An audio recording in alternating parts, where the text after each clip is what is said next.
গল্পটা শুনলে আপনার গা শিউরে উঠবে। সহবাসের পরে প্রেমিকা বলল, সোনা আমরা বিয়েটা কবে করতেছি? আমার পেটে বাচ্চা এলো বুঝি, সময় হোক বিয়ে করব, এখন প্যারা দিও না প্লিজ। জান, বোঝার চেষ্টা করো। আমি অনুভব করতেছি আমার পেটে সন্তানের আবির্ভাব হয়েছে। সেই 6টি মাস থেকে একে অপরের স্বামী স্ত্রীর মতো রয়েছি। তো তুমি এখন আমাকে বিয়ে করো, না হলে পরবর্তীতে বাড়ির লোক জানাজানি হলে অনেক সমস্যা হবে। চুপ করবে? তোমার এক কথা বারবার শুনতে ইচ্ছে হচ্ছে না? এই সম্পর্কের পরে কথা বলছি না। প্রেমিকের এমন কথায় মেয়েটি আর একটিও কথা বলল না, নিশ্চুপ হয়ে যায়। এরপরে প্রায় 5 মাস মেয়েটি বুঝতে পারে তার পেটে সত্যি সন্তান এসেছে। কারণ ইদানিং তার বমি বমি ভাব, আবার মাথা ঘুরে। মেয়েটি সত্যিটা জানার জন্য একটি হাসপাতালে যায়, যেখানে গেলে ডাক্তার তাকে বলে, আপনার সন্তানের বয়স 4 মাস, আপনি একটু সাবধানে চলাচল করবেন। বাচ্চাটি ভালোই আছে। ডাক্তারের কথা শুনে মেয়েটি তার বয়ফ্রেন্ডকে ফোন করলো। ফোন দিয়ে সব কিছু খুলে বলল।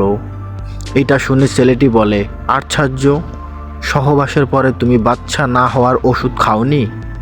না, কেন খাওনি? ওষুধ খাওয়ার কি দরকার? আমরা তো বিয়ে করতেছি, তাই না জান?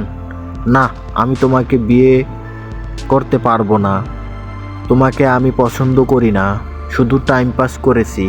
হ্যাঁ, তোমার মতো এমন কুৎসিত মেয়ের সঙ্গে যে প্রেম করব, হ্যাঁ, আমি যে টাইম পাস করছি এটাই অনেক বেশি, বুঝছো?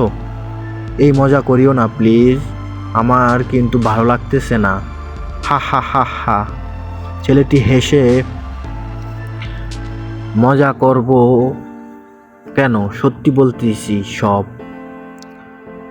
কথাটি শুনে মেয়েটি আকাশ থেকে পড়ার মতো অবস্থা। যদি ভালোই না বাসবে তাহলে আমার সঙ্গে এমন করলে কেন?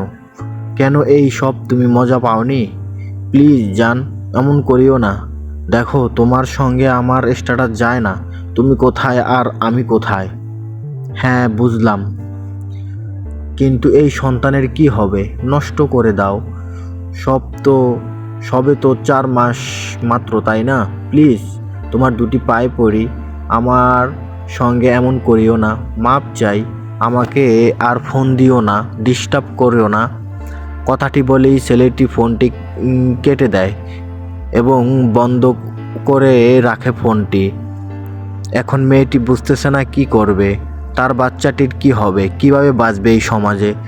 যে সমাজের মানুষ চেনা বড়ই দায়। তাই বলে কি, ভালোবাসা ঠিক আছে, কিন্তু শরীর বিলিয়ে দিও না। ভালোবাসা মানেই বিলিয়ে দেওয়া। শেষের উক্তিটির মানেই প্যারা, এর উপরের ফলাফল। প্রতিদিন ঘুম থেকে উঠে বলো, হে মালিক, তোমায় ভালোবাসি। প্রতিবত্তার মধ্যে ভালোবাসা, নষ্টামির মধ্যে নয়।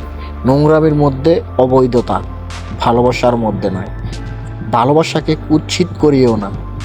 ভালোবাসা হলো পবিত্রতার শাখা। যদি আপনাকে কেয়ার করবে, ভালোবাসবে, আর যদি সে আপনাকে ভালো না বাসে, তাহলে সে আপনাকে ইউজ করবে, আপনার শরীর যাবে। ভালোবাসা সুন্দর, ভালোবাসা সুন্দর, ভালোবাসা নষ্টামি না। তাই বলি কি, ভালোবাসলে সঠিক মানুষকে বাসবে।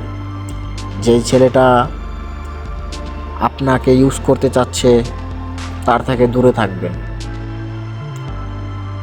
ভালোবাসা ভালো, নোংরামি ভালো না। তাই সব সময় নিজেকে সতর্ক রাখবেন, ভালো থাকবেন, সুস্থ থাকবেন।